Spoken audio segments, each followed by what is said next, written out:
After years of construction, the Ming Dynasty officially moved its capital from Nanjing to Beijing in 1421. On the surface, this was an administrative relocation, an emperor changing his office address. But the consequences of this decision far exceeded anything anyone could have anticipated. For the next 500 years, two dynasties would organize their strategic thinking, fiscal allocation, and military deployment around a single axis, defending the north. Meanwhile, at the empire's opposite end, the most dynamic commercial networks and the most promising maritime opportunities were all classified as the rear.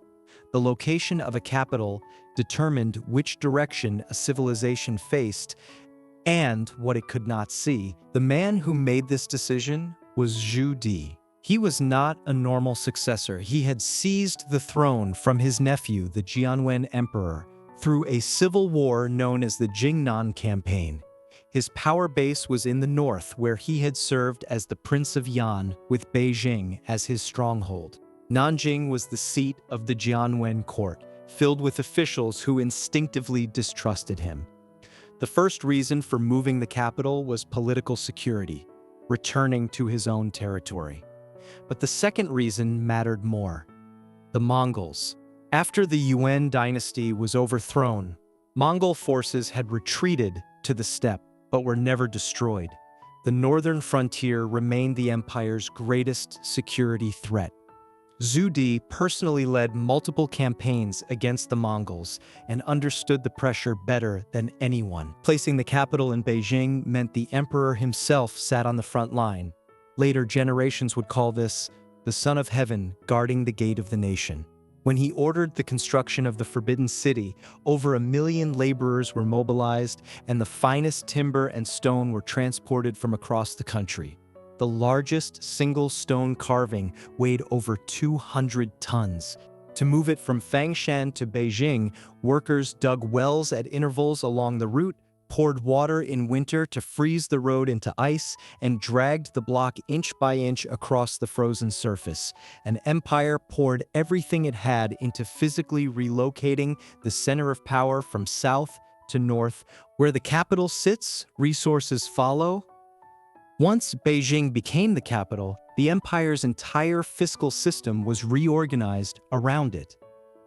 The Jiangnan region was the empire's granary and treasury, but Beijing was far to the north. The Grand Canal once again became a lifeline. Millions of shi of grain were shipped north along the canal every year to sustain the capital and its northern garrisons. The allocation of military resources told the story even more clearly. The most elite troops and the largest share of military spending were concentrated along the vast northern defense line stretching from Liaodong to Gansu. The best generals were sent north, and the greatest strategic attention was always directed north. This made complete sense when facing the Mongol threat. But the cost was that southeastern coastal defense was chronically neglected. When the crisis of Japanese piracy erupted, the court found its capacity to respond in the southeast severely lacking. The diversion of resources northward was not the only reason, but it made the problem far harder to manage. Zheng He himself was not opposed to the sea.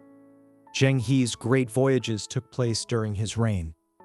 But Zheng He's expeditions were heavily dependent on the emperor's personal will and support, rather than a self-sustaining institutional framework. After the capital moved to Beijing, the empire's strategic attention was structurally pulled northward. When Zheng He died, his successors inherited a system that had already committed its resources to northern defense as the overriding priority. Within that system, oceanic voyages were a luxury, not a necessity. The repeated imposition of maritime bans was not simply the conservatism of individual emperors. It was the natural inclination of an empire whose capital was in the north, whose threats were in the north, and whose resources flowed north. When an entire system is looking in one direction, whatever lies behind it will naturally be neglected. This was not the sole cause, but it structurally shaped the empire's priorities for centuries to come. When the Qing dynasty entered China through the passes, it chose to remain in Beijing. The Manchus themselves came from the north, and Beijing was the major city closest to their homeland.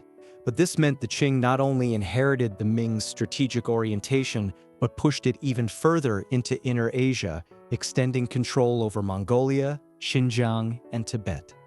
The empire's gaze turned more firmly toward the continental interior than ever before. Yet during the same stretch of history, the opposite was happening on the other side of the planet. Portugal, Spain, the Netherlands, England, these nations had their economic and strategic centers deeply connected to the sea. Their wealth came from maritime trade, and their expansion followed coastlines and shipping lanes. During the 400 years that China locked its gaze on the northern steppe and Inner Asia, Europe completed a global project of colonization and trade expansion. Two civilizations made opposite directional choices in the same century, and the consequences of those choices eventually collided in the cruelest possible way. In 1840, the threat did not come from the northern steppe, it came from the southeastern sea. British warships entered through Guangdong, striking at the direction the empire had left exposed for 400 years. By the time everyone realized the real threat lay at sea, the entire system had been running on the track of northern defense for too long, and the cost of turning around had grown almost impossible to bear. Zhu Di's decision to move the capital to Beijing was entirely rational at the time. The Mongols were a real threat, Beijing was the optimal defensive position, and the emperor guarding the frontier was a powerful strategic posture. But a decision that is correct at a specific moment can weld itself into a system through the capital's infrastructure, fiscal flows, and institutional inertia.